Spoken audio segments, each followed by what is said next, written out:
The modern historical consensus on the religious views of Adolf Hitler would have you believe that, as a man thirsting for ultimate power, Hitler first manipulated the public in the early years by embracing an overtly Christian message. Sie sollen heute nicht reden plötzlich des roten Christentum.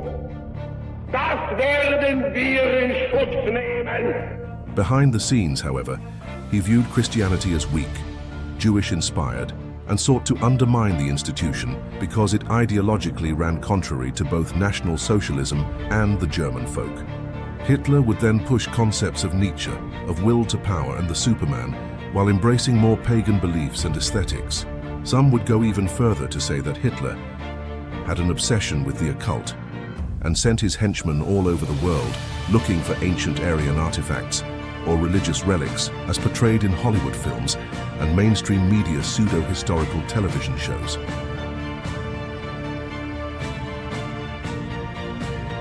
Hitler would then declare war on the churches and persecute Christians, with a final plan to completely eradicate Christianity from Germany.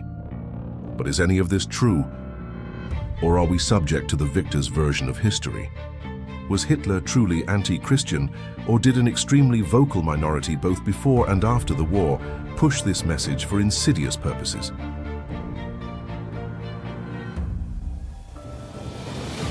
Let's explore these questions and set the record straight. This is Christianity in the Third Reich.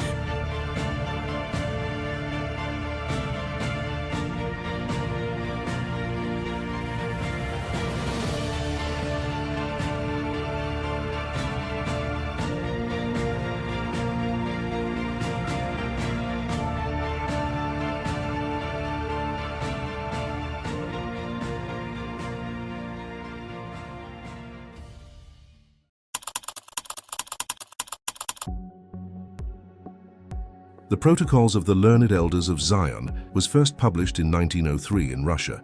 From there it spread through multiple editions across Europe and to the United States, where it was popularized by Henry Ford. This document was instrumental in inciting anti-Semitism throughout the world. While mainstream historians will tell you it is a forgery, no one can deny how prophetic the document was in predicting that Jews would control global finance and manipulate markets to create economic crises.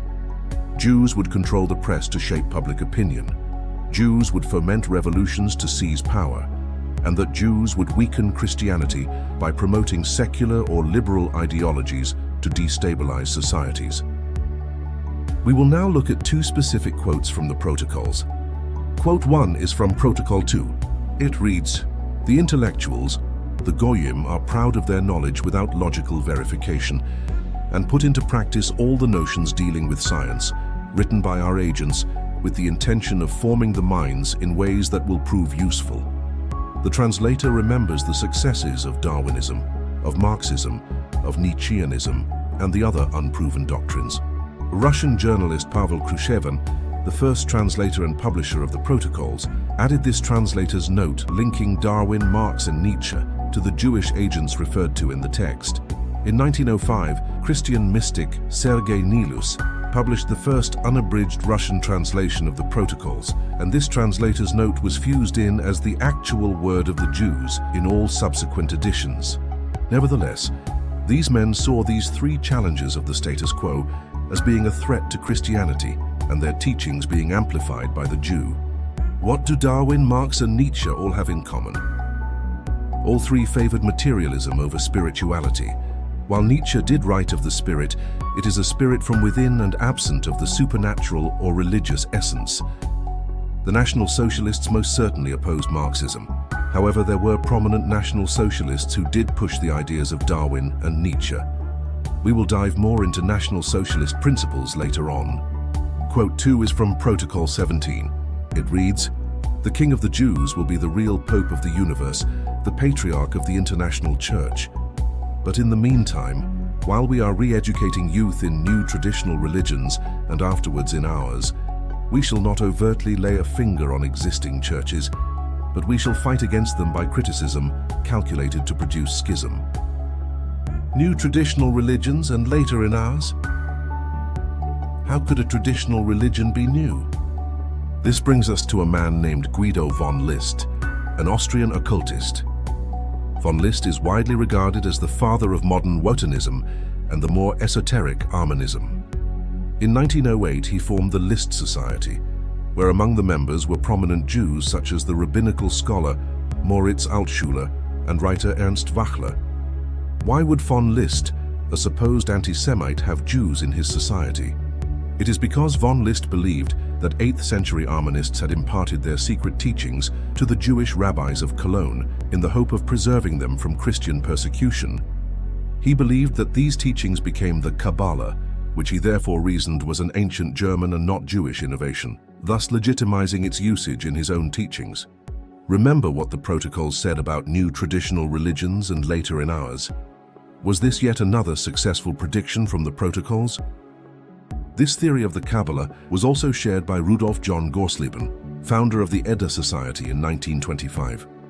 From Gorsleben's The Zenith of Humanity, he writes, "The Kabbalah is the Germanic wisdom that has been saved in the synagogue from the prosecution of the church." Another member of the Edda Society was Matilda von Chemnitz, whose third husband was General Erich Ludendorff, one of the most highly decorated German generals of World War I. The Ludendorffs believed in global conspiracy, consisting of world Jewry, Freemasonry, Rome, and Asian occult priests like the Dalai Lama, and that they all were a threat to German beliefs. General Ludendorff would participate with Hitler in the beer hall putsch, but unlike Hitler, would serve no jail time afterwards and was acquitted of charges of high treason. Upon being released from prison, the relationship between Ludendorff and Hitler became strained, as Hitler viewed the beliefs of Ludendorff and his wife as fringe and incapable of achieving broad appeal. The Ludendorffs would start an organization called the Tannenberg Bund that at once had up to 100,000 members. The Tannenberg Bund failed to win support of the masses and eventually slipped away into irrelevancy. The organization was suppressed in 1933 and deemed non-compliant with National Socialist ideology. Ludendorff would go on to become a public critic of Hitler. However, it was Hitler who was proven correct that the ideas pushed forth by the Ludendorffs would fail to achieve mass appeal. Another occult group operating in Germany was the Thule Society, founded in 1918 by Rudolf von Sebottendorf, who would leave the society just 1 year later. There is a myth that the Thule Society had an influence on National Socialism, but the reality is much different. While Rudolf Hess and Hans Frank were members, Hitler was never a member. And in 1920, Hitler made Thule and NSDAP membership mutually exclusive, more than a decade before the NSDAP controlled Germany. Sebottendorf, the founder, emerged again in 1933 and wrote a book claiming paganism shaped the NSDAP. Sebottendorf's book was banned in Germany, and he was arrested and deported to Turkey, where he ended his days as a drunk. If the NSDAP wasn't shaped by paganism, let us now move on to what principles were at the core of National Socialism, as well as Hitler's speeches and writings, to see where we find Christianity among them.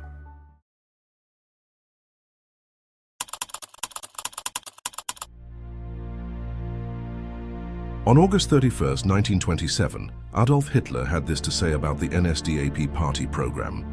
"The program is fixed, and I shall never suffer changes in the principles of the movement as laid down in its program." In Section 1 of the program, entitled The Policy of the NSDAP, it reads, "Attacks on religion and the clergy. We cannot declare too often that the NSDAP is not dreaming of attacking the Christian religion and its worthy servants. It is the corrupting policy of the Center and the Bavarian People's Party which we attack. These lose no opportunity of crying church in danger, except when they are making common cause with the atheistical, God-denying social democracy. It is because we have so high and holy an ideal of man's relation towards his God that we hate to see religion besmirched with the dirt of political conflict." In Section 2, the 25 points of the NSDAP, Point 24 reads, "We demand liberty for all religious denominations in the state, so far as they are not a danger to it and do not militate against the moral feelings of the German race. The party as such stands for positive Christianity, but does not bind itself in the matter of creed to any particular confession. It combats the Jewish materialist spirit within us and without us, and is convinced that our nation can only achieve permanent health from within on the principle, the common interest before self. This is one of two parts in the 25 points that uses bold text to coincide with Hitler's two main points: the common interest before self, the spirit of the program, and abolition of the thraldom of interest, the core of National Socialism. As you can see, positive Christianity coincides with one of the two main points of the program. In Section 4, titled The Program Requirements in Detail, under the subheading The Federal Character of the Reich, the third of the three main obstacles to the program reads, "Our campaign against Mammon, which ranks above the other two, is directed against the world-embracing power of money, i.e., the perpetual exploitation of our nation by the great lending houses." Mammonism is a biblical term from Matthew 6:24. The Bible verse states, "Ye cannot serve God and mammon." Mammon meaning the seductive power of money that can lead to moral corruption or spiritual neglect. And finally, in the subheading Religion and Art, the program reads, "The same applies to all the stupid attacks on Christianity. Expressions such as Christianity has only done harm merely show that the man who says them has neither human nor political intelligence. One may well blame the church for meddling in politics, and all good Christians will disapprove the cruelties practiced in the name of the cross by the Inquisition and trials for witchcraft. But it is wrong to abuse in general terms the greatest phenomenon in human history for the mistakes and depravities of individuals. The Christian religion has raised and edified millions and millions and brought them to God by the way of suffering. The culture of the Middle Ages stood up in the sign of the cross. Achievement, sacrifice, courageous faith have their roots in Christianity. Thus, we must be careful to distinguish the inner spiritual kernel of Christianity from the various forms of excrescence which have appeared upon it in its passage through history. Our party stands upon the basis of positive Christianity. This is not the place to discuss all the problems, hopes, and desires as to whether the German nation may at some time discover some new form for its religious beliefs and experiences. These are matters quite beyond the limits of a program such as that of National Socialism. The party program is very straightforward in saying that it stands on positive Christianity, in a way to unify German Christians of different denominations to become one German folk. While someone may have criticisms of specific denominations, the party clearly holds Christianity in high regard. With the last statement that says the German people may in the future discover a new religion, there are those that claim that the NSDAP was creating a window of opportunity or an exit strategy to Christianity in the attempts to replace the religion with some sort of Germanic paganism. Let us now look at Hitler's opinions on pagans like the Thule Society in Mein Kampf. From Volume 1, Chapter 12, what you are about to hear is a long scathing rebuke of pagans by Hitler on how they are cowards, political failures with terrible ideas, and how they are subversives because they hinder unity and thus help the enemy. If there is anything which is non-folkish, it is this messing about with old Germanic expressions, in particular, which neither suit the present time nor conjure up a definite picture. It is a mischievous habit, but it is very prevalent nowadays. At that time and subsequently, I had to warn followers repeatedly against these wandering folkish scholars who never accomplished anything positive or practical except to cultivate their own superabundant self-conceit. In most cases, they come because they think that, under the aegis of the movement, it will be possible for them to promulgate their old ideas, to the misfortune of their new listeners. Anyhow, nobody ever seems able to make out what exactly these ideas are.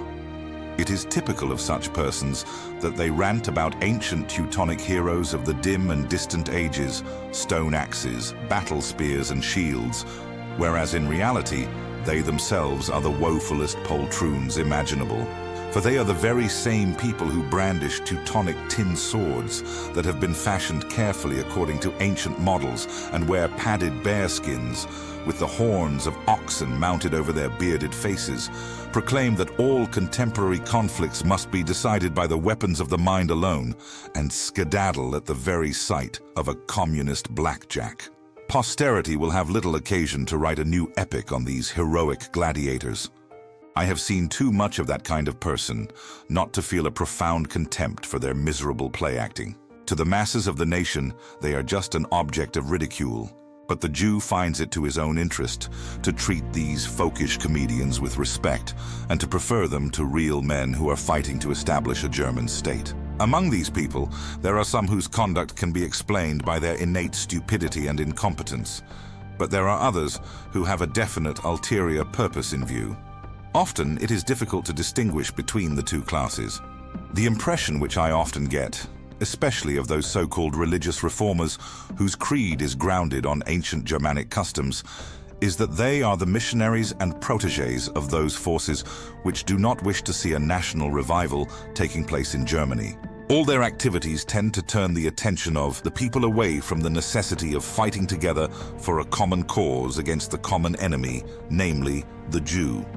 Moreover, that kind of preaching induces the people to use up their energies, not in fighting for the common cause, but in absurd and ruinous religious controversies within their own ranks. Those people of whom I have spoken hate such a movement because it is capable of putting a stop to their mischief. Therefore, we considered the friendship of such people as not only worthless, but even dangerous to our young movement. It was not without good reason that when we laid down a clearly defined program for the new movement, we excluded the word folkish from it. That was the principal reason why we first called ourselves a party. We hoped that by giving ourselves such a name, we might scare away a whole host of folkish dreamers. And that was also the reason why we named our party the National Socialist German Workers' Party. Now ask yourself, does this sound like someone who is secretly a pagan? Or is it Hitler expressing with absolute disdain his personal experiences dealing with these people? Hitler does not criticize Christianity in Mein Kampf, but he does criticize Christian socialism. The Christian socialist movement had only a vague conception of a German revival as part of its object, but it was intelligent and fortunate in the choice of means to carry out its policy as a party. The Christian socialists grasped the significance of the social question, but they adopted the wrong principles in their struggle against Jewry, and they utterly failed to appreciate the power of the national idea.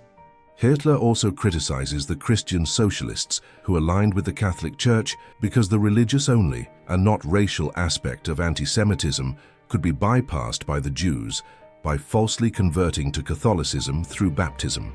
One section of Mein Kampf that is frequently taken out of context as an attack on Christianity comes from Volume 2, Chapter 5, titled Worldview and Organization.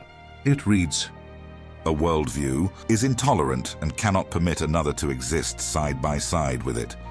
It can never allow the previous state of affairs to continue in existence alongside it. The same holds true of religions.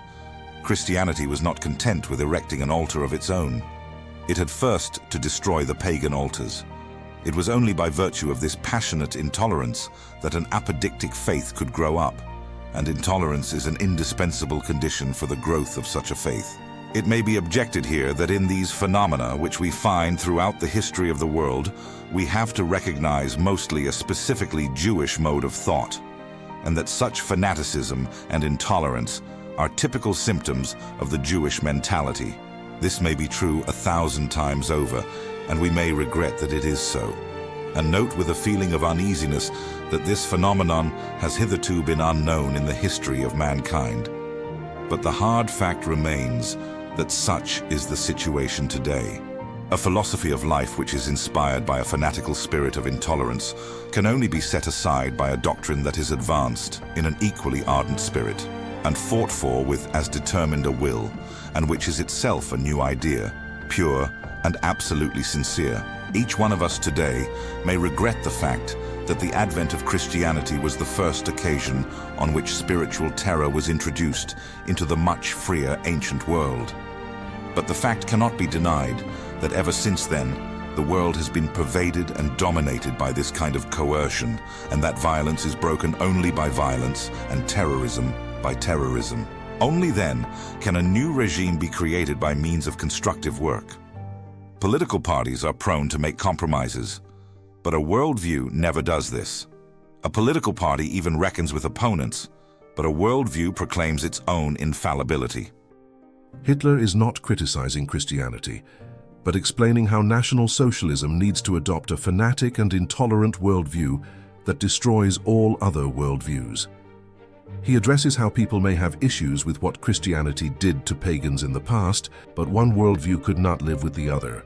Hitler once said that he disagrees with Himmler on his opinions of Charlemagne using violence against pagans by saying, "Killing all those Saxons was not a historical crime as Himmler thinks.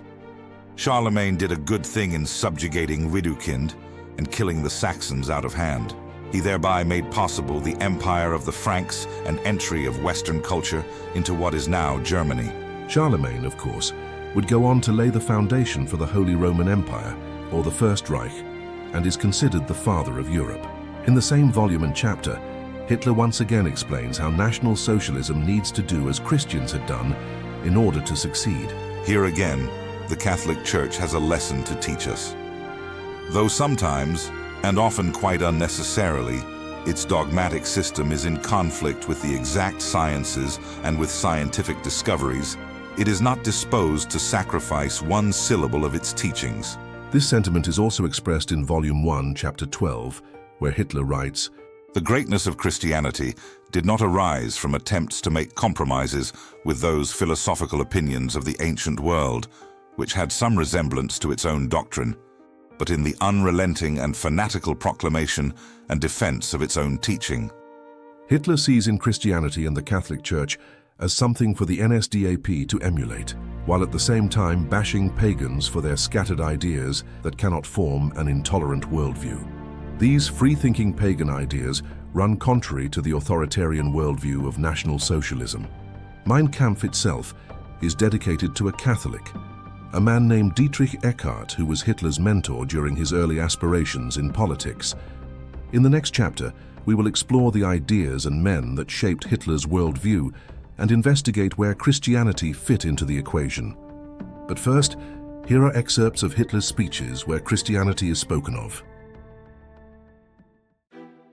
My feeling as a Christian points me to my Lord and Savior as a fighter. It points me to the man who once in loneliness, surrounded only by a few followers, recognized these Jews for what they were and summoned men to the fight against them, and who, God's truth, was greatest not as sufferer but as fighter.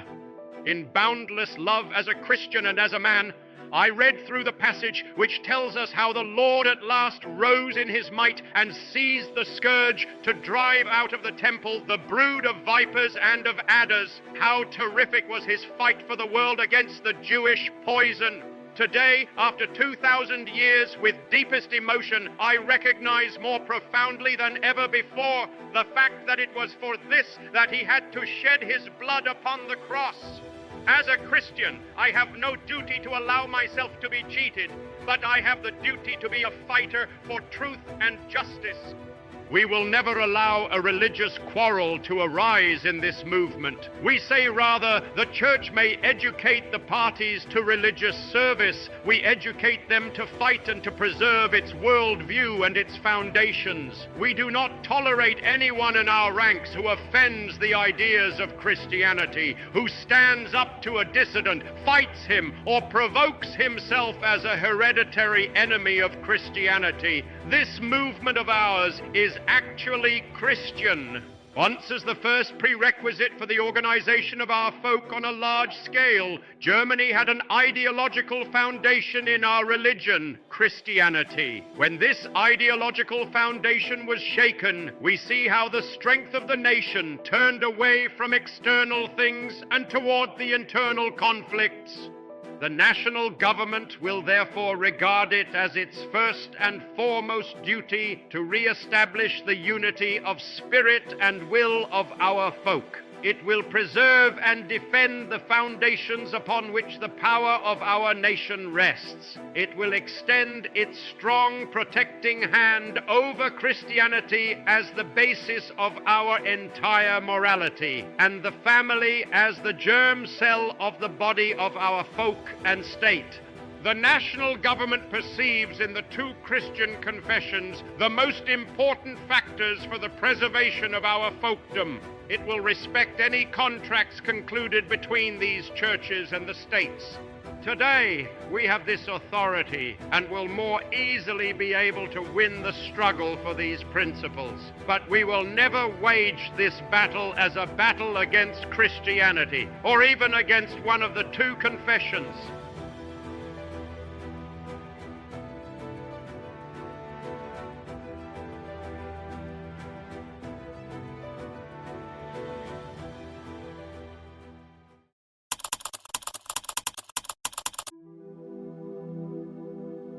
The belief that Jesus was an Aryan fighter against the Jews was not a new idea formed by the NSDAP. This belief would be found in German philosophy, theology, and eventually politicians from the mid-19th century to the 20th century. German philosophers Johann Gottlieb Fichte and Friedrich Hegel both believed Jesus to not be a Jew. Theologian Bruno Bauer argued Jesus was of Hellenistic descent. German biblical scholar Paul de Lagarde wrote of a masculine Jesus who was contrary to everything Jewish. German composer Richard Wagner and his son-in-law, philosopher Houston Stewart Chamberlain, also believed Jesus to not be a Jew. Protestant pastor Friedrich Naumann and chaplain Adolf Stoecker, founder of the anti-Semitic Christian Social Workers Party, laid the foundation for Christian anti-Semitic ideas moving into politics. National Socialist theoretician Rudolf Jung, who in 1919 wrote Der Nationale Sozialismus, described Naumann as a forerunner of National Socialism. Der Nationale Sozialismus was a foundational work that was released 4 years before Gottfried Feder's The German State on National and Social Basis, and 6 years before Mein Kampf. In Der Nationalsozialismus, Jung writes, "If in certain circles today some now reject Christianity as something alien, as something which simply does not accord with our nature, and if they instead choose to form German believing, then they are abandoning our conviction to a serious delusion. These attempts will never get beyond the formation of sects, and therefore will never achieve their purpose of engulfing our entire folk, and not just individual circles of it, in a new religious wave which will liberate them from materialism. Instead, and regardless of all the good and honest intentions which are undoubtedly behind them, these efforts will only achieve one thing, that the already existing ecclesiastical turmoil, which is our misfortune, will be multiplied." Jung believes that embracing paganism will lead to a rift between church and state and further divide Germans.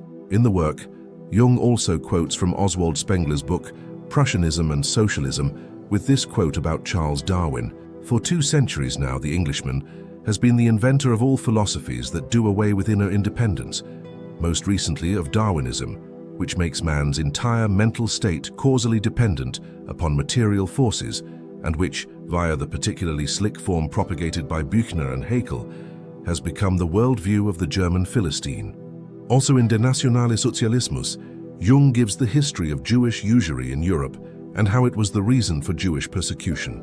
These ideas formed the party program, and thus it is clear that the party program of the NSDAP can only be understood through a Christian anti-Semitic lens, due to the fact that the 2 main points of the program, as stated before, deal with usury and the common interest before self.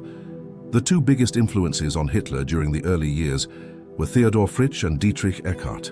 Fritsch, a German publisher and journalist, was a party member until his death in 1933. His writing was considered key reading to NSDAP members. One such book was titled The False God. In the book, Fritsch argues that the ancient traditions of the Israelites were Aryan, before they were influenced by a Jewish priestly caste to believe in Yahweh. Fritsch believed that Jesus was an Aryan of Galilean descent because he was the son of a Roman soldier. He saw Christianity as an Aryan protest against the inhumane spirit of the Jews. Dietrich Eckart was Hitler's mentor and father figure. Eckart wrote a book entitled Bolshevism from Moses to Lenin in 1924 that was a fictitious conversation between himself and Hitler. The character of Hitler in the book condemns the Old Testament and Paul, but also says that Jesus is an Aryan warrior who fought against the Jews. The character of Hitler in the book says that Paul distorted the teachings of Jesus to be more universal and pacifist. Was this Hitler's actual view of the Apostle Paul?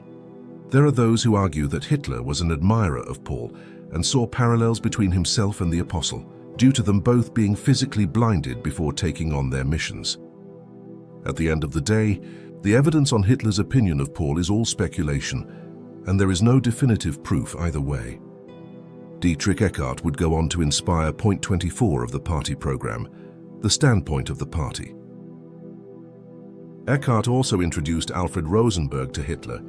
Alfred Rosenberg's book, Myth of the 20th Century, is a confusing work that many falsely interpret as anti-Christian. Hitler himself said, "It is a very clever book. Only I ask myself who today is likely to read and understand such a book." Joseph Goebbels referred to it as an ideological belch. It was a book that was praised publicly by party members, but privately ridiculed. Published in 1930, the book was primarily known only in intellectual and party circles. In 1934, the Vatican placed Myth of the 20th Century on the prohibited books list, which caused interest and sales to soar. In the book, Rosenberg was critical of Catholic indulgences, calling it usury. He also believed some of the Gospels contained forgery, such as Matthew 16:18, where Jesus says that Peter is his rock, that he will build the church on. Rosenberg was critical of the Catholic Church and favored Protestantism more, saying it blazed a path for all that today we regard as our greatest works of culture and science.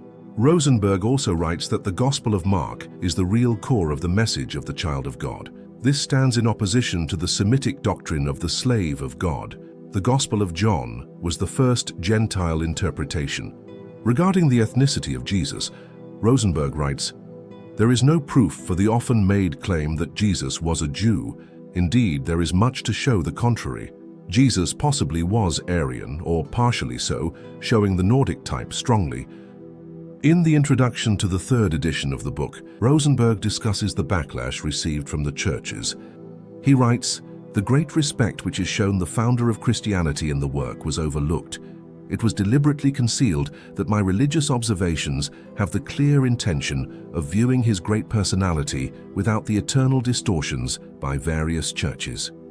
It was omitted that I rendered Wotanism as a dead religious form, and in an unscrupulous manner, the fantasy was concocted that I wished to reintroduce the pagan cult of Wotan."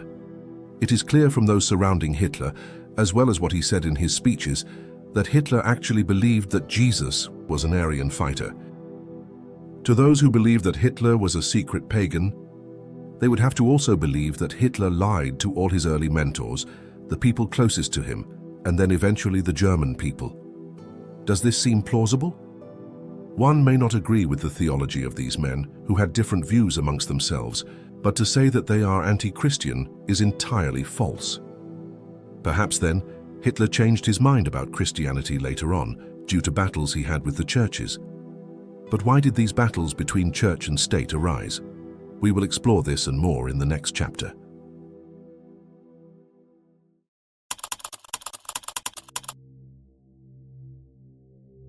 When Hitler obtained power in 1933, 95% of Germans were Christian, with 63% being Protestant and 32% being Catholic. It's obvious that Hitler saw limitations in the doctrines of the Church. In a speech in 1923, he stated, "Christianity is not the teaching of silent suffering, but of battle. We have a duty as Christians to combat injustice with every means that Christ has given us. And now, the time has come to fight with a sword." Some historians believe that the NSDAP had a plan to eradicate Christianity from the Reich, while other historians argue that while there were anti-Christian individuals in the party, they did not represent the movement's position as a whole. We will now discuss the denominations that were operating in National Socialist Germany. In the spring of 1933, Hitler eliminated Catholic-aligned political parties.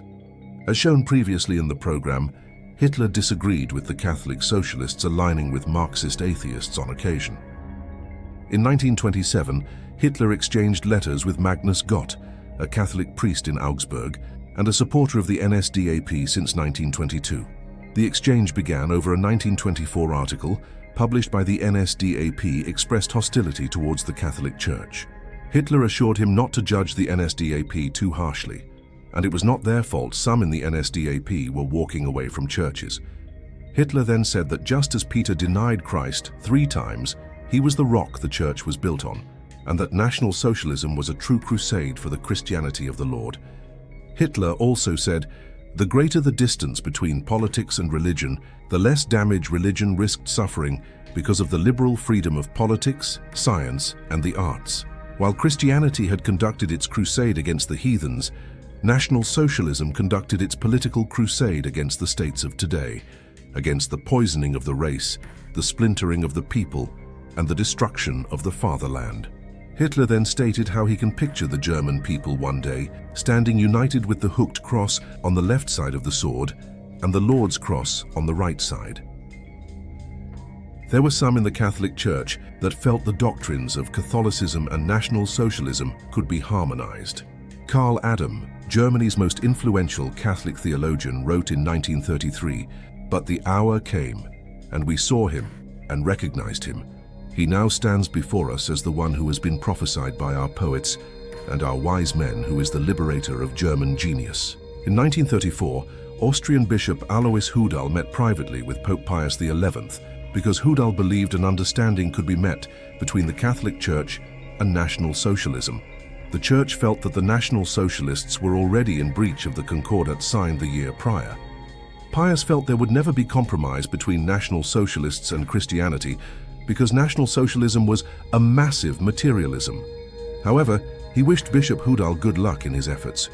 Hudal felt that there were parallels of Catholicism and National Socialism, such as authoritarianism and antisemitism.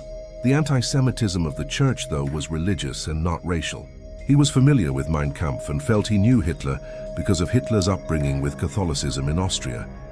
Hitler writes in Mein Kampf, Since in my free time I received singing lessons in the cloister at Lambach, I had excellent opportunity to intoxicate myself in the splendor of the brilliant church festivals. Hitler's music instructor when he was a child, Bernhard Gruner, once spoke to a journalist about Hitler, saying, "The hooked cross in here in our abbey impressed itself upon the child, and the little Hitler dreamed of it endlessly." Hudal met with Vice-Chancellor Franz von Papen with his proposal of a Catholic fusion with National Socialism. Papen saw the potential and spoke to Hitler about it, who expressed great interest.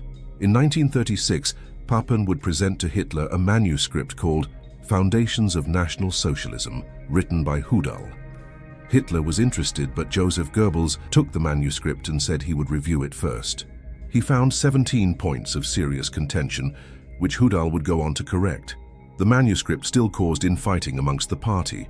Hitler, Göring, Hess and Neurath favored the book, but Rosenberg opposed, and Goebbels had still not given his official yes.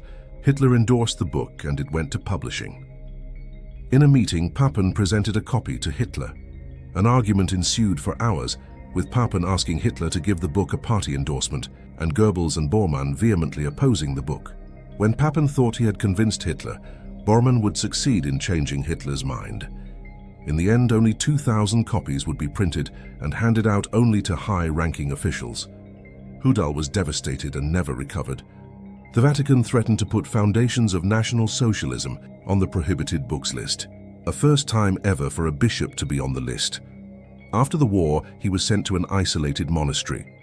In the opening of the book, there is a quote from Soviet Vyacheslav Molotov that said the greatest threat to Bolshevik expansion would be an alliance between the Catholic and fascist internationals.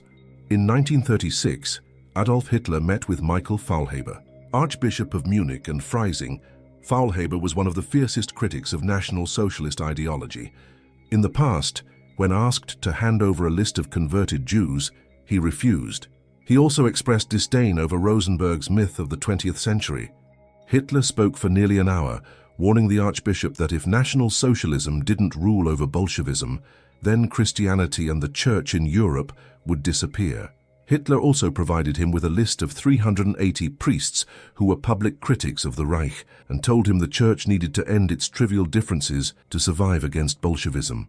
Faulhaber in the past referred to Bolshevism as the greatest affliction of our time and did not need convincing of the dangers of the ideology. Faulhaber then said the Church was willing to obey the laws as long as they didn't violate fundamental principles, and if they did, they should be able to speak about it. Faulhaber said the party had been at war with the Church for 3 years and that radicals in the party were calling for the eradication of Christianity. Hitler told Faulhaber, When there is peace between National Socialism and the Church, this will all stop. We have nothing to do with this movement. I have always told my political party chiefs that I do not want to play the role of religious reformer. I do not want to do that, and I will not do that. They argued for 3 more hours until Hitler finally said, Herr Cardinal, you should speak to the other leaders of the Church and consider in which way you will support the great task of nationalism not to allow Bolshevism to reign, and how you will come to a peaceful relationship to the state. Either National Socialism and the Church will be victorious, or they will both be destroyed. I am telling you, I will remove all the small things that intervene in peaceful cooperation, like the trials against priests and the German religious movement. I don't want to engage in horse trading. You know that I am an enemy of compromise, but it should be a last attempt. In a more solemn tone, he then told Faulhaber that one day they would all die, and that every individual is nothing, and that this makes one introspective and humble before God. The 2 men then had a quiet lunch, and later Faulhaber would write in a confidential memorandum that he was convinced Hitler was a man of serious spiritual conviction. In the next year, March of 1937, Pope Pius XI issues an encyclical called With Burning Concern. The encyclical condemned breaches of the Concordat. It condemned pantheistic confusion, neo-paganism, and defended the Old Testament. It reads, "Whoever exalts race or the people or the state, or a particular form of state, or the depositories of power, or any other fundamental value of the human community, however necessary and honorable be their function in worldly things, whoever raises these notions above their standard value and divinizes them to an idolatrous level, distorts and perverts an order of the world planned and created by God, he is far from the true faith in God and from the concept of life which that faith upholds." Did Hitler divinize and idolize race? Let's rewind back to 1933, when Hitler had a conversation with Wilhelm Berning, a Roman Catholic bishop of Osnabrück and a member of the Prussian State Council, appointed by Hermann Göring. I was attacked because of the way I handled the Jewish issue. The Catholic Church considered the Jews pestilential for 1500 years and placed them in ghettos because it recognized the Jews for what they were. In the era of liberalism, the danger was no longer recognized. I do not place race above religion, but I recognize the representatives of this race as pestilent to the state and the church. And perhaps I am doing a great service to Christianity. It is clear the Catholic Church did not fully grasp National Socialist doctrine through the fog of foreign propaganda and the loud pagan minority. In a speech in Berlin in 1939, Hitler would say, The National Socialist state has not closed even one single church, neither prevented church services nor infringed on the conduct of masses.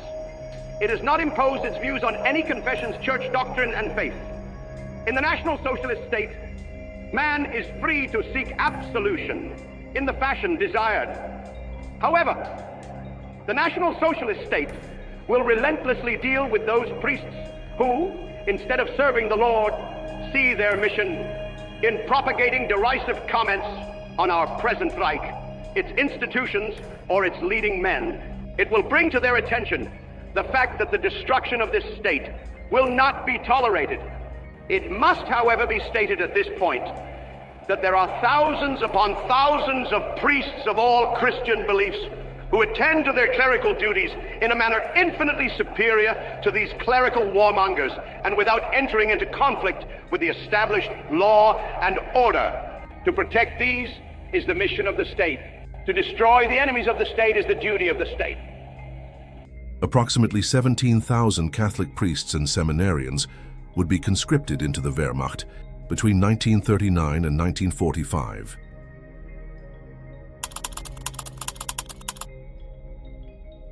In 1933, the NSDAP attempted to unify the Protestant churches by creating a Reich Church, similar to the Church of England.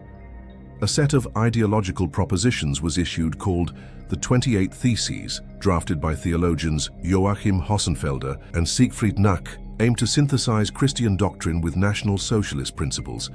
Chaplain Ludwig Müller was then appointed as Reich Bishop. The 28 Theses asserted that the Church exists within the state, not above it as Catholic, or below as the Old Church, but true to the vision of Martin Luther. A concordat would not be needed, as the Church exists within the state. The Reich Church would not allow mixed-race marriages, but would also not view Christians from other races as lesser Christians, but different Christians. The Reich Church would be uniquely German. The Old Testament would not be viewed with the same value as the New Testament due to ties with Judaism, but remains important as it describes the decline of the Jew. Since Jesus was not a wearer of human nature, but of the nature of God, thus the argument whether Jesus was a Jew or not is invalid. The Reich Church defines positive Christianity as faith in Christ, salvation through Christ, and actions inspired by Christ. A controversial point in the theses was Thesis 3, called the Aryan paragraph, that said only Aryans can be members of the Reich Church. The confessing church would then emerge in opposition to the German Christians and their adoption of the Aryan paragraph. In 1933, Martin Niemöller formed the Pastors' Emergency League to oppose the Aryan paragraph by signing a pledge rejecting it. Over 2,000 pastors signed the pledge due to viewing the paragraph as a violation of Christian confession, particularly because it excluded baptized Christians of Jewish descent, undermining the principle that baptism makes all believers equal. This resistance crystallized into the Confessing Church. The Confessing Church formed in 1934, led by Martin Niemöller, Dietrich Bonhoeffer, and Karl Barth. They rejected NSDAP interference in church doctrine and governance. The church's foundational document was the Barmen Declaration, primarily authored by Barth, asserting that Christ alone is the authority of the church, not the state or racial ideologies like the Aryan paragraph. The declaration condemned the German Christians' alignment with NSDAP policies as heretical, emphasizing that the church's allegiance was to Scripture, not the Führer. Due to the failure of Müller to unite Protestants, he was sidelined, and Hans Kerl was appointed head of the newly established Reich Ministry for Church Affairs. Müller would serve in his position until his death in 1945, but his power was diminished. Kerl, on the other hand, was not a church official, but a politician with a legal background. He was tasked with what Müller failed to do. Kerl's efforts to unify the churches eventually also failed, as the divide between the German Christians and the Confessing Church deepened. By 1937, the Confessing Church's resistance, including public protests, undermined his authority. Kerl sought to enforce National Socialist policies indirectly through administrative measures, such as controlling church finances, restricting sermons, and pressuring clergy to comply with state directives. He issued decrees limiting church publications and activities, aiming to weaken the Confessing Church's influence. From 1935 to 1936, 700 Confessing Church pastors were arrested. After 1937, Kerl's influence waned and his health started to decline. He would later die in 1941. In 1933, there were approximately only 20 to 30,000 Jehovah's Witnesses in Germany. They were referred to as Bible students, but recently changed their name to Jehovah's Witnesses internationally in 1931. Jehovah's Witnesses were one of the first religious groups banned by the National Socialists in 1933. Unlike Catholics and Protestants, who often navigated a complex relationship with the regime through cooperation or selective resistance, Jehovah's Witnesses were unrelenting in their refusal to swear allegiance to Hitler, perform military service due to strict adherence to pacifism, or participate in rituals, such as the Hitler greeting. This stemmed from their belief in strict neutrality and their view that loyalty was owed solely to God's kingdom, not earthly governments. It is estimated that 10 to 12,000 Jehovah's Witnesses were imprisoned, and 2 to 5,000 were put in concentration camps, where they were marked by a purple badge. By the late 1930s, Hitler would become less interested with church affairs, focusing more on war preparations. Church matters were increasingly handled by more radical officials like Martin Bormann. In the next chapter, we will discuss a man who attempted to blow the whistle on both the neo-pagan infiltration into the party and radicals in the party who were creating religious division.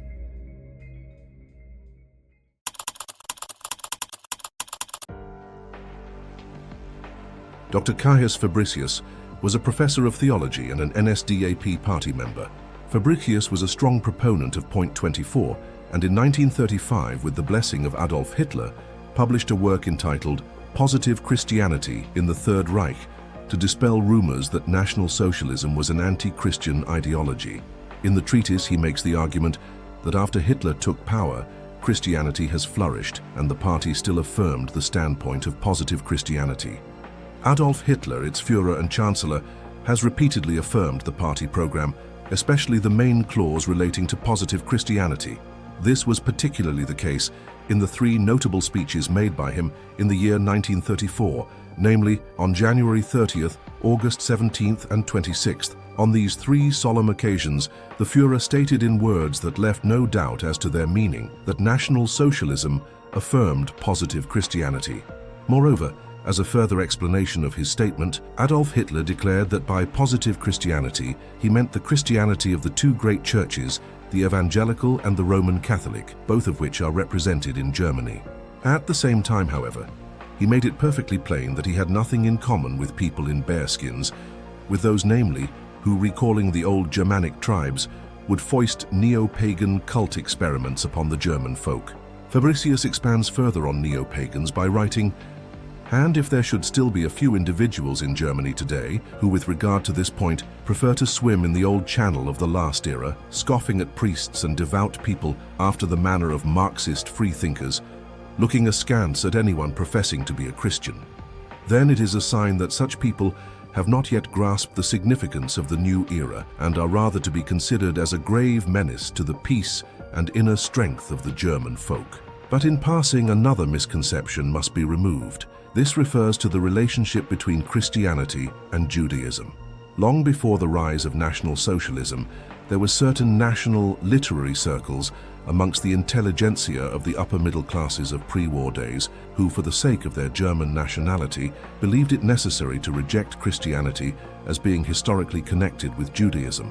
On the appearance of National Socialism and its attacks on the Jewish supremacy in our Volk, these intelligentsia thought the moment had arrived for a similar attack on Christianity. This point of view is definitely rejected by the clause referred to in the party program, and it is unnecessary to examine it further here. Besides, it is clear that the spirit of the Christian faith has nothing to do with the Judaism we National Socialists are combating. In 1938, Fabricius then published a confidential work, not for public dissemination, called The Reich in Struggle. Fabricius attempted to address the growing religious infighting on the rise in the party and how neo-pagans are forming a party within the party. The old German hereditary sin of mutual slander among German brothers is bearing strong fruit again once more, especially under slogans such as alien worldview and native worldview. People are fighting with each other with the same malice as before, creating divisions within the nation that run at least as deep as the former class conflicts. This party rejects point 24 of the NSDAP program. It does not support the position of positive Christianity, but rather advocates for free-thinking heroism. It abandons the fight against Jewish materialism and the notion of inner renewal, as it promotes nationalistic and materialistic ideas itself. It also does not recognize the freedom of religious expression, treating Christian compatriots as second-class citizens and insulting and opposing Christian churches. It is difficult to determine the exact leadership of this party. Some attribute it to Rosenberg, but this is likely incorrect. One of the leading figures, and increasingly sole leader, appears to be Frau Ludendorff. Fabricius affirms that Matilda Ludendorff, whose organization Hitler forbid party members from joining, have infiltrated the party and are pushing her theory that Christianity is a Jewish scheme. In 1937, the Ludendorffs started a new organization called the Bund für deutsche Gotterkenntnis, or Association for German Knowledge of God. Fabricius also writes about the Black Corps publishing an article, To the Churches, where it said that the state religion is the promotion of what is natural and combats what is against nature. He writes of the infiltration into the Hitler Youth, which was supposed to be neutral on religion. Hitler had a similar sentiment during a conversation with Otto Wagner and Hans Schem, where he said, "The rubbish the paganists dredge up from prehistory. Then they read Nietzsche with 15-year-old boys." On that note, let's talk about Friedrich Nietzsche. While Hitler did admire Nietzsche's concept of willpower, and the National Socialists superficially adopted the concept of the Superman, the National Socialists did so in a more racial way, as Nietzsche was a philo-Semite. This is obviously not compatible with National Socialism. According to his own writings, Nietzsche would not be happy being associated with National Socialism in any way. In Beyond Good and Evil, Nietzsche writes, "Let no more Jews come in and shut the doors, especially towards the east, also towards Austria. Thus commands the instinct of a people whose nature is still feeble and uncertain, so that it could be easily wiped out, easily extinguished by a stronger race. The Jews, however, are beyond a doubt the strongest, toughest, and purest race at present living in Europe.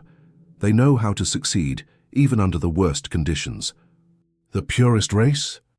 In Nietzsche's unpublished fragments from the period of Thus Spoke Zarathustra, he writes, "The Jews are the oldest and purest race in Europe.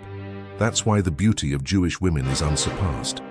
Also in Beyond Good and Evil, Nietzsche says that the Jews are not trying to control Europe. It is certain that the Jews, if they desired, or if they were driven to it, as the anti-Semites seem to wish, could now have the ascendancy, nay, literally the supremacy over Europe. That they are not working, and planning for that end is equally certain. He would go on to say, "It would perhaps be useful and fair to banish the anti-Semitic ballers out of the country." Nietzsche even put the Jews over his own family. In a letter to his sister, he writes that he is tired of being confused as an anti-Semite and lumped in with other anti-Semites as his brother-in-law, Bernhard Forster. He writes a letter to her disowning her over her husband's views on the Jews. "Now it is gone so far that I have to defend myself tooth and nail against those who confuse me with these anti-Semitic rabble. After my own sister, my former sister, has given the impetus to this most disastrous of all confusions. I am now in a state of self-defense against the party of your husband." Nietzsche even had correspondence with one of Hitler's biggest influences, Theodor Fritsch. In a return letter in 1887, Nietzsche writes, "Herewith I am returning to you the 3 issues of your correspondence sheet, yet I ask in the future to not provide me with these anti-Semitic mailings. I fear, in the end, for my patience." He ends the letter with, "And finally, how do you think I feel when the name Zarathustra is mouthed by anti-Semites? Yours most sincerely, Dr. Friedrich Nietzsche." Hitler would have this to say about Nietzsche. I can't really do much with Nietzsche. He is more an artist than a philosopher. He doesn't have the crystal-clear understanding of Schopenhauer. Of course, I value Nietzsche as a genius. He writes possibly the most beautiful language that German literature has to offer us today, but he is not my guide. 2 biographers of Nietzsche believed him to be a homosexual, and Nietzsche died of complications of syphilis, a disease he most likely obtained from a brothel at the age of 23. Now let's get back to Fabricius. Fabricius then writes that Victor Lutze, the SA Chief of Staff, gave guidelines called Cultural Service Planning that was picked up by the American media and disseminated to the American public. Of this matter, he writes, "Now it has been irrefutably established abroad that neo-paganism rules in Germany. All attempts to prove the contrary by distributing literature abroad are, therefore, fruitless for the time being. This will undoubtedly have consequences for foreign policy as well." Fabricius affirms that Germany is still overwhelmingly Christian, and not many people have left the churches, despite efforts of the neo-pagans. He also writes that although trust in the party may be diminished due to the neo-pagan subversion, trust in Hitler is unshaken. He hopes that Hitler will be informed of the gravity of the situation and take swift action. In 1939, Fabricius writes a confidential memorandum called Inner Armor. Germany is now at war, but Fabricius writes that this memorandum and call to fix the religious division in Germany cannot wait until after the war. He writes, "Even during the movement's struggle years, these circles caused trouble for the Führer, and the Führer successfully worked to keep the movement free from the dominance of their influence. This led to bitter hostility from a particularly extreme group led by Frau Ludendorff, whose association was soon banned after the takeover of power. The radicals among us differ from foreign freethinkers only in that they call their ideas German, Aryan, folkish, Nordic, emphasize blood in human nature, and call the unrepentant attitude heroic, while rejecting everything they don't like as Jewish, even though their worldview is influenced by Jewish materialism and is far removed from the instincts of the Aryan race." Fabricius goes on to say that a number of the neo-pagans or German believers are disguised Marxists who have ties to the international freethinker movement. He writes that there was a meeting in Bohemia in the spring of 1934 where the members took credit for the spread of the German faith movement that was sowing division in Germany. He describes these infiltrators as minuscule in numbers but powerful. They seek to infiltrate the highest leadership to create an anti-Christian and free-thinking leadership class. They operate both openly and in the shadows, while blending personal and official roles. Opposing them, he writes, will get someone declared as an enemy of the state. 2 months after the dissemination of the memorandum, Fabricius was arrested in Breslau and eventually was declared an enemy of the state. In his notes while imprisoned, he writes about his attempts to limit his detention, fearing that if word gets out to the public or abroad, it will further the propaganda of the enemy that the NSDAP was persecuting Christians. He claims that his offenses against the state have never been presented to him and he was confused as to why he was arrested. He writes that the memorandum was received without objection by the agencies to which it was addressed. Dr. Meissner, the chief of the presidential chancellery, acknowledged the receipt and forwarded it to the Council of Ministers. The Minister of Education's adjutant sent a note of thanks acknowledging the receipt of the document. The Berlin Reich Church administration approved and gave a strong endorsement of the memorandum. Even the Supreme Command of the Armed Forces sent an adjutant to the residence of Fabricius, saying that the department shared his position. A month later, he sent a copy to the Ministry of Propaganda, where it was confiscated and Fabricius was interrogated. He says that during the interrogation, no political offense was found against him. He was released and called back the next day for a supplementary interrogation. Here it was recorded that Fabricius received no rejections, but rather endorsements from various parties. Fabricius thought the matter was over, but he was arrested days later by order of Heinrich Himmler, the Reichsführer SS. In a 1940 letter to Reich Minister Dr. Lammers, Fabricius writes that he was expelled from the party without prior proceedings by Reichsleiters Philipp Bauer and Rudolf Hess. Although he was released from custody, he was to refrain from political activity under threat of lifelong imprisonment in a concentration camp, and he could not leave Berlin without permission from the state. He ends the letter with Heil Hitler and his signature. In 1946, after the war, Fabricius describes the circumstances of his arrest in 2 affidavits at Nuremberg. His story does not change. He says that during the National Socialist era, there was religious infighting, but it was not caused by the state or the party, but by neo-pagans such as Mathilde Ludendorff and German novelist Gustav Frenssen. He once again writes of the Freethinker meeting in 1934, but here he gives the whole quote of what was said at the meeting: "We have been politically destroyed in Germany, but not ideologically. The German faith movement, that is us, that is our work." He then names high party officials that were fomenting the religious struggle, such as Heinrich Himmler, Robert Ley, and Martin Bormann. He writes that they were acting contrary to the positions of Adolf Hitler, and includes quotes of the party program, Mein Kampf, and Hitler's speeches. Even though this was after the war, not one negative word of Hitler is written in the affidavits of Fabricius.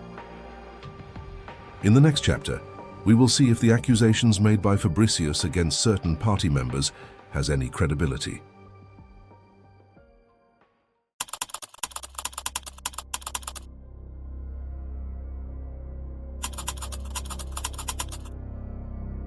Martin Bormann was head of the NSDAP Chancellery and Hitler's private secretary. His position gave him significant control over access to the Führer. Bormann managed Hitler's schedule, correspondence and communications, effectively deciding who could meet with him, what information reached him, and which documents or proposals were prioritized. This position allowed Bormann to filter and shape the flow of information, making him a powerful intermediary between Hitler and other party leaders, government officials, or external parties. Bormann was a staunch anti-cleric. While Hitler took a more pragmatic approach to get the churches in line with the state, Bormann was more overzealous in his actions. On several occasions, Hitler intervened to curb Bormann's policies. In 1941, when Bormann's orders to remove crucifixes from Bavarian schools sparked significant protests, Hitler personally ordered the policy to be rescinded to avoid further unrest. Similarly, Bormann sent a circular to party officials saying National Socialism and Christianity were incompatible. Hitler ordered an immediate retraction and recollection of the circulars already sent out.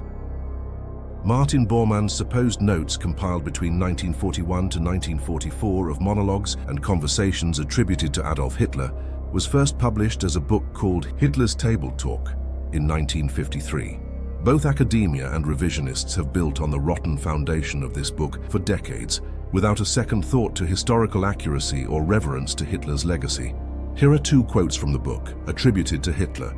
The best thing is to let Christianity die a natural death. When understanding of the universe has become widespread, when the majority of men know that the stars are not sources of light, but worlds, perhaps inhabited worlds like ours, then the Christian doctrine will be convicted of absurdity. Christianity has reached the peak of absurdity in this respect, and that's why, sooner or later, it will have to disappear. And the next quote. The heaviest blow that ever struck humanity was the coming of Christianity. We'll see to it that the churches cannot spread abroad teachings in conflict with the interests of the state. We shall continue to preach the doctrine of National Socialism, and the young will no longer be taught anything but the truth.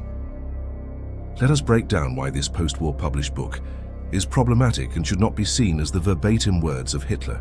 Heinrich Heim and Henry Picker, both National Socialist lawyers, were key figures involved in recording the conversations that became Hitler's table talk. Both were not skilled in stenography, the practice of writing in shorthand, to quickly transcribe spoken words or information, often used by court reporters or secretaries. This is required if you want to claim that Hitler's speech was accurately recorded. In court, Picker openly admitted that both of them were not stenographers. He said, "We were lawyers, not stenographers." No original source notes even exist, but merely copies. Revisionist David Irving admitted that François Genoux, who first had control over the original Bormann notes, was in possession of ribbon copies. What does original mean? Heim's process had several steps. First, he typed up a version based on jotted down words from his memory. Then he made his own changes, called proof pages. We are already 3 or 4 steps removed from Hitler's words, whatever they may have been. Heim then typed up 3 copies, arbitrarily calling one copy the original for Bormann's own use. These copies of his own edited notes based off single-word memories were then filed at party headquarters in Munich. The proof pages were discovered in the Library of Congress in the 1950s, but would not be examined until 2015. This examination put the validity of the other manuscripts into serious question. These handwritten changes show that the notes are a carefully crafted literary product, where Heim, assisted by Bormann, made an effort to formulate the statements ascribed to Hitler in, according to their view, the best possible manner. Meaning, these are not the thoughts and words of Hitler. In a note in 1942, Pickler says that Bormann was inserting phrases during editorial meetings of the notes. He writes, "They are not even honest and have hypocritical words." Bormann, whose underlying confrontation with the churches it fit excellently into, wanted to have heard it while I hadn't heard it. Oddly enough, this quote is also in Table Talk and attributed to Hitler. This quote is in 1941, the same year as the other 2 supposed quotes from Hitler. Originally, Christianity was merely an incarnation of Bolshevism, the destroyer. Nevertheless, the Galilean, who later was called the Christ, intended something quite different. He must be regarded as a popular leader who took up his position against Jewry. Galilee was a colony where the Romans had probably installed Gallic legionaries, and it's certain that Jesus was not a Jew. Even in the so-called best evidence that Hitler was anti-Christian, it still has Hitler saying that he believes Jesus to be an Aryan fighter against the Jews. There are theories that Bormann was a Soviet spy who leaked secrets causing Germany to lose the war, and that he even lived in Moscow afterwards. He was accused of this by SS generals at Nuremberg. Others contend that Bormann received an undeserved negative reputation.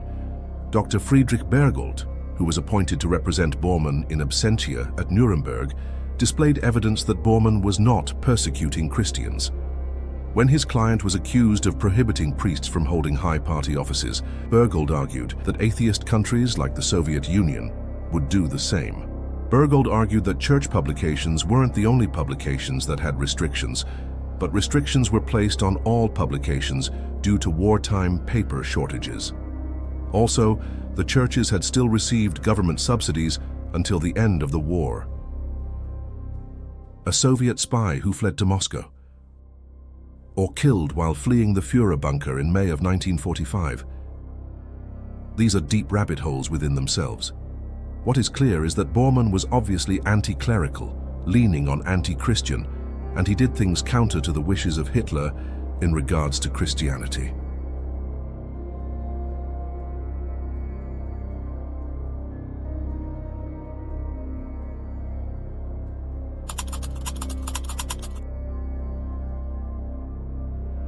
Joseph Goebbels, like Hitler, was raised Catholic and also had aspirations of one day being a priest.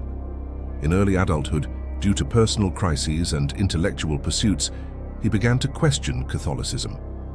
Goebbels would join the party in 1924, embracing the worldview of the NSDAP.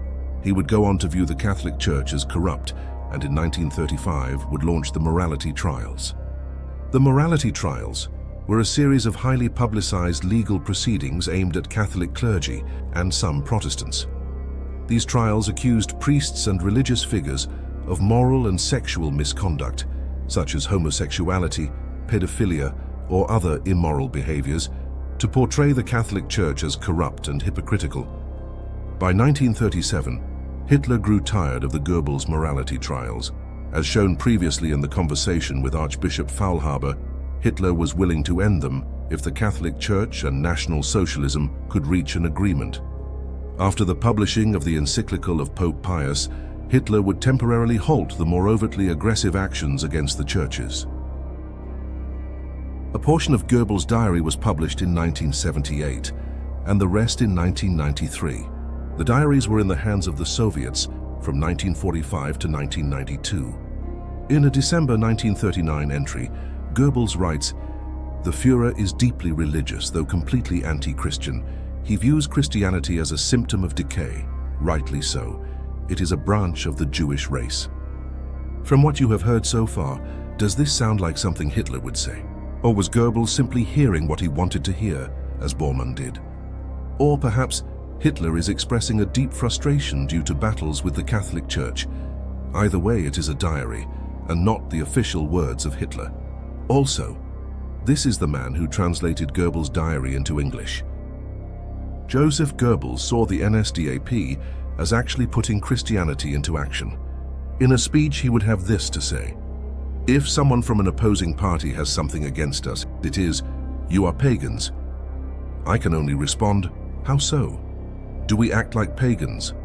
Is it pagan to organize a winter relief and to thereby feed millions of people? Is it pagan to give a people its inner peace back? Is it pagan to help one's poor brother and neighbor? Is it pagan to restore the ethic of the family? And is it pagan to give the worker a purpose in life? And is it pagan to rebuild a state of moral principles, to drive out atheism, to cleanse theater and film of the contamination and poison of Jewish liberal Marxism? Is that pagan? If that's pagan, then we certainly give thanks for a Christianity that did the opposite. The churches say, it's in your program that you religiously stand on positive Christian ground. But we would like to wish that the churches would, like how we are religiously positive Christian, to be politically positive National Socialistic. In that case, we are united. Then nothing will separate us anymore."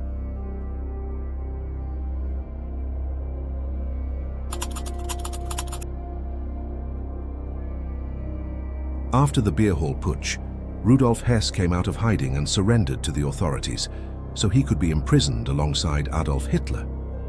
Hess would help Hitler with the writing of Mein Kampf. The imprisonment strengthened their bond, and Hess would become eternally loyal to Hitler. Ich schwöre Adolf Hitler. Unerschütterliche Treue.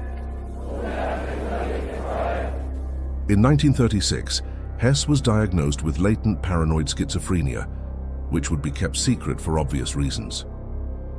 When the war began, Hitler immediately made Hess second in line to succeed him. Hitler, not wanting to fight against the British, asked Hess to reach out to his friend, the Duke of Hamilton, to see if the war could be stopped. Hess would take this mission more seriously than anyone thought. Hess began having visions and nightmares of dead children's coffins in Germany and Britain, with their mothers weeping behind them. He was tormented by these visions and convinced himself he needed to take drastic actions. Hess, a trained pilot, decided he would secretly fly a plane to Scotland, to speak personally with the Duke of Hamilton in order to achieve a peace deal between Britain and Germany. Before leaving, he asked his astrologer what would be the best day to fly. The astrologer told him Sunday, May 10th, 1941. Hess told his family he would be back Monday, but would not see them again until 28 years later. Hess's plane would run out of fuel during the flight. He parachuted out and landed, breaking his ankle, 10 miles from the Duke's house. A local farmer discovered him and alerted authorities. Hess was arrested and became a prisoner of war. Hitler was enraged when he learned of what Hess had done. When it was found out, he went to an astrologer.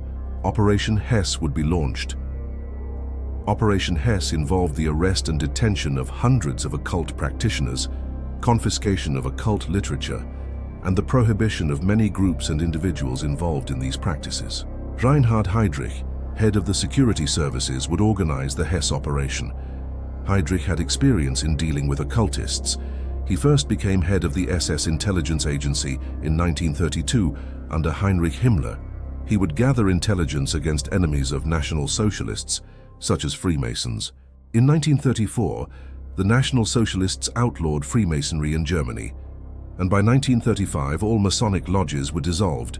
Heydrich's agency played a key role in enforcing it by monitoring and suppressing Masonic activities. On June 4, 1941, Heydrich sent a message to all regional governors in the Third Reich, instructing them to prepare for an action against occult teachings. Heydrich would write a 9-page order that said, "The German people can no longer be exposed to occult teachings which claim that man's actions and omissions are dependent on mysterious magical powers. The strictest immediate measures must therefore be taken against these teachings and sciences." Albert Hartl, head of the ideological opponents group, would coordinate the operation. Hartl was a former Catholic priest who left the priesthood to become an SS officer. The targets of the operation were anthroposophists, theosophists, ariosophists, astrologers, parapsychologists, fortune tellers, faith healers, rune readers, and many others who practice occultism. A number of occultists were arrested and imprisoned, some being sent to concentration camps. Rudolf Hess died on August 17, 1987, at Spandau Prison in West Berlin, Germany. He was found hanged in a garden shed at the prison, where he had been serving a life sentence since his conviction at the Nuremberg trials in 1946. His death was officially ruled a suicide, though some theories suggest otherwise. In 1937, Hess gave a speech to the officers of the Wehrmacht National Political Training Course. He said, "We are convinced that our faith in God and our Christianity stand up better to hard trials than the faith and Christianity of those who often adhere only to formalities. We consider ourselves to be better Christians than those who only meaningfully pronounce the words of Christ, and we do not intend to found new churches. We respect the church, but we demand for our state what belongs to him."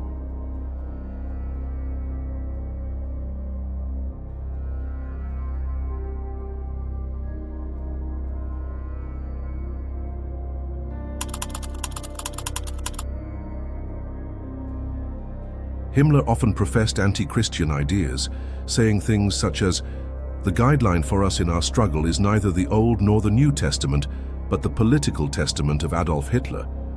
And in a private speech to the SS in Berlin, he said, "We must finish with Christianity." This second quote is often taken out of context to mean Germany as a whole, but it was really directed at SS officers in secret. Himmler also had a particular dislike for the Catholic Church and called it a homosexual erotic men's league. Himmler had a strong conception of ancestor worship, which wasn't always Germanic in origin. He believed in a sort of reincarnation through your children, which was a mix of Christian values and Eastern religious ideas. Himmler also studied the Bhagavad Gita, claiming it had great Aryan qualities, the Eddas, the Vedas and Rig Veda's Buddha, and the Visuddhimagga. Himmler believed in an omnipotent God that he never actually defined. In 1935, he professed belief in a Lord God who stands over us, who made us and our fatherland, our folk and the earth, and sent us our Führer. Note that this would exclude the Nordic gods, as none of them are described as omnipotent or omnipresent. The wording also seems to be in the vein of the traditional Christian God. Himmler had a deep fascination with King Heinrich I, or Henry the Fowler. Himmler celebrated the 1000th anniversary of his death at Quedlinburg Cathedral in 1936 and was so enthralled with this medieval figure that he believed himself to be Heinrich's reincarnation.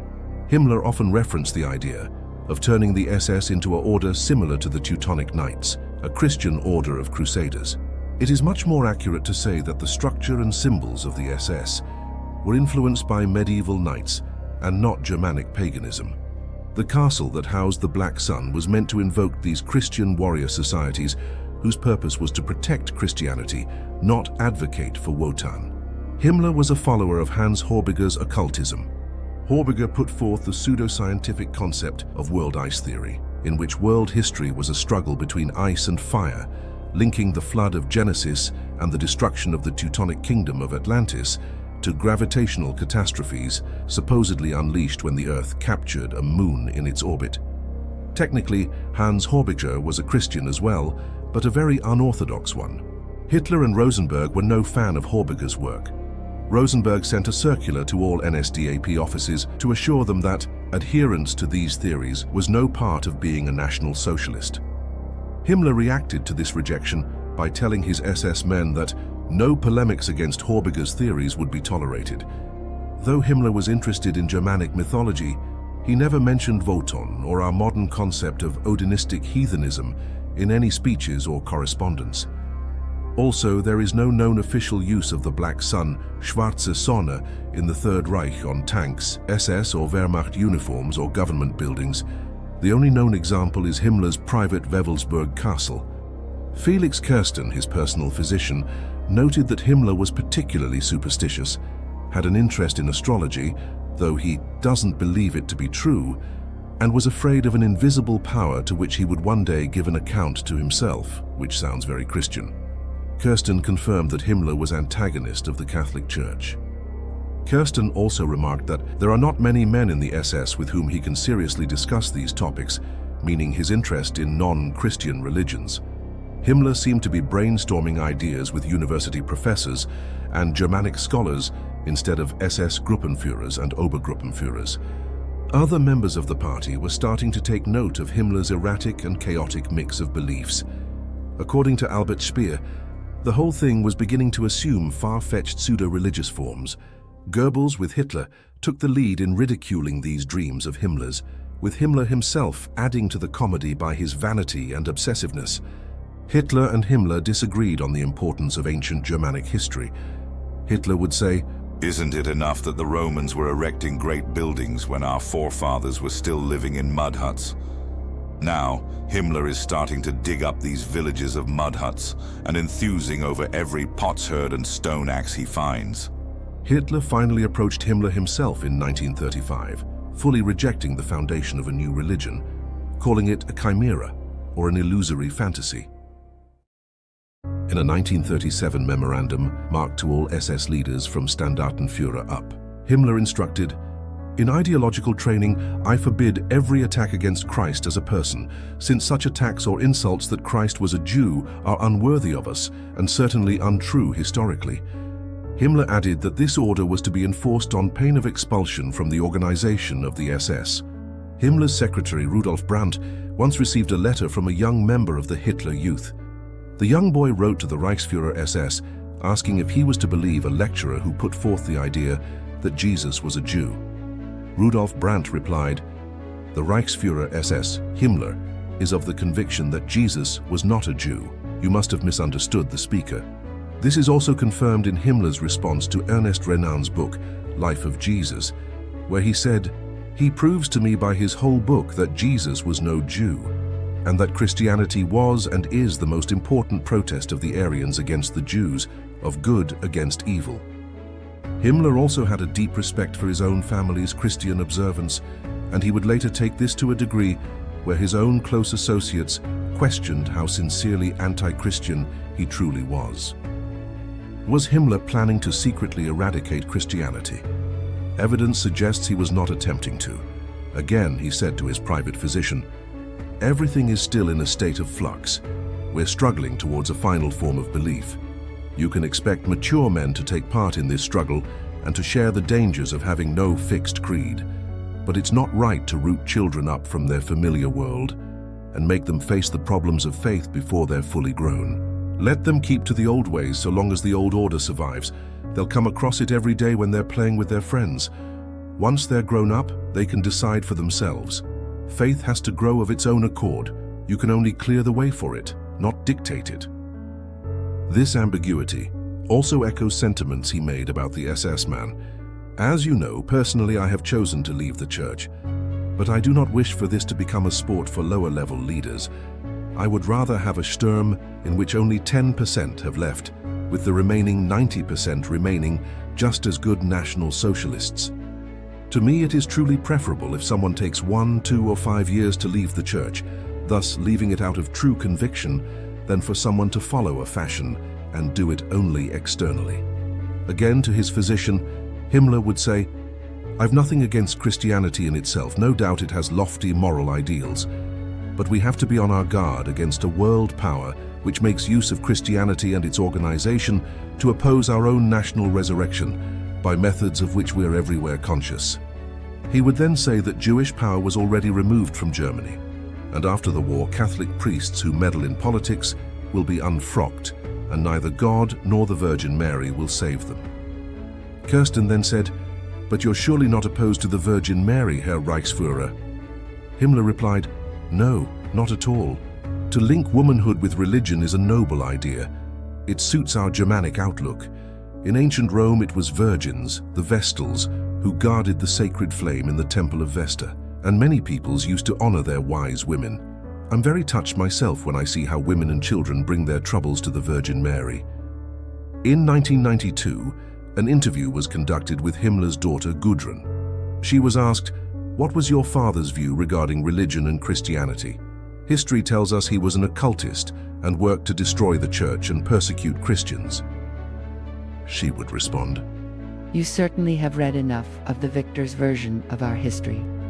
This is somewhat hard to explain to someone who is not German, but I will try. My father had a vision of a people turning back to their creator, who gave us everything we know. Our people, the Europeans, have created all the great civilizations, have set foot on every continent, and have brought great good to the whole world. We are leaps and bounds ahead of any other peoples, including the advanced Orientals. My father asked the questions as to why, where, and how. He commissioned studies of our history to trace the footsteps of our ancestors. Where did they originate, and why were they so intelligent and advanced when other races stayed the same? The SS idea was to turn our people back to their roots, from where they came and away from the modern Judeo-Church, whom was seen as a destructive Trojan horse to weaken the people and turn them from their God. The German Christians were a good start, and my father attended many services by pastors who understood the Jewish influence on the Christian religion was not a good thing and led to false teachings. Therefore, my father respected the church. Many SS officers were Catholic, and he had no wish to anger Christians. We will end with an entry in Himmler's diary from 1919. He wrote, "Come what may, I shall always love God, shall pray to him, and shall remain faithful to the Catholic Church, and shall defend it, even if I should be expelled from it."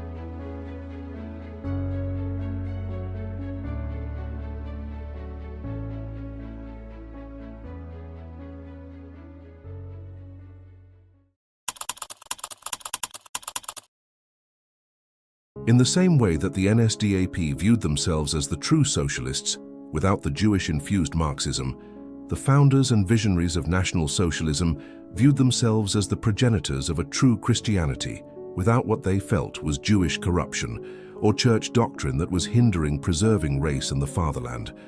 In no way was Adolf Hitler looking to form a new religion based on ancient Germanic paganism, or have his people look to him as divine.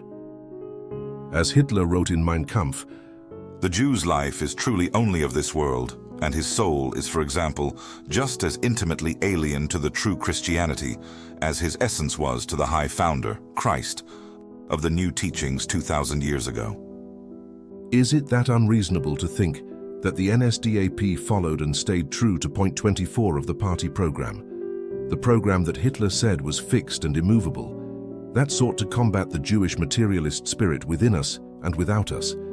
Were Catholic priests or Protestant pastors imprisoned for being subversives to the nation? Yes, as they should have been for not adhering to the laws of the nation that they were operating in. This does not mean that Adolf Hitler was going to eradicate the religion of Christianity due to struggles with the churches.